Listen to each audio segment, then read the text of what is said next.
ছট মহাপর্বকে ঘিরে উৎসবের আমেজ শিলচরে। মেহেরপুর এলাকায় উৎসব মুখর পরিবেশে মেতে উঠেছেন এলাকার জনগণ। মেহেরপুরের প্রয়াত রাম সিংহাসন গোয়ালা ঘাটে উপচে পড়া ভিড়, ঢাক ঢোল আতশবাজির রসনায়ের মাঝে শ্রদ্ধালুরা সূর্যদেবকে দিলেন সন্ধ্যা অর্ঘ্য। পরিবার পরিজনের মঙ্গল কামনায় জলাশয়ে নেমে আরাধনায় বিলীন হলেন ভক্তরা। মিলন ক্ষেত্রে পরিণত হলো ঘাট।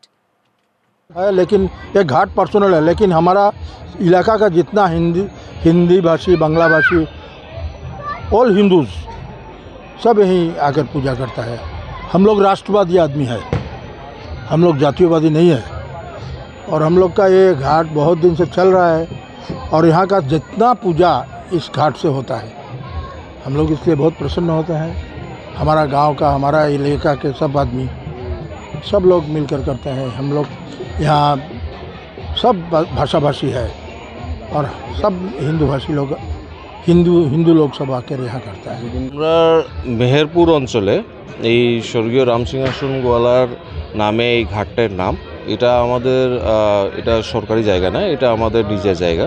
কিন্তু এই গ্রামের লোকের কোনো জায়গা নেই, কোনো একটা পূজা পার্বণ হোক বা পৈতা হোক বা কোনো বিয়ে শাদী হোক, এটা মানে একটা জলের যে ব্যাপারটা থাকে, এটা আমাদের পুরো অঞ্চলে নেই এই অঞ্চলে।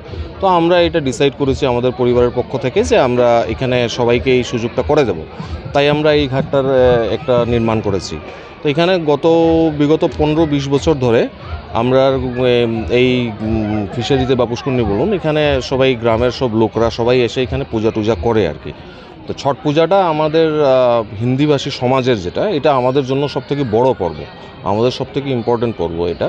তো এত অঞ্চলের আশেপাশে যত লোক আছে, হিন্দিভাষী লোক আছে, সবাই মিলে এখানেই পূজা করতে আসে।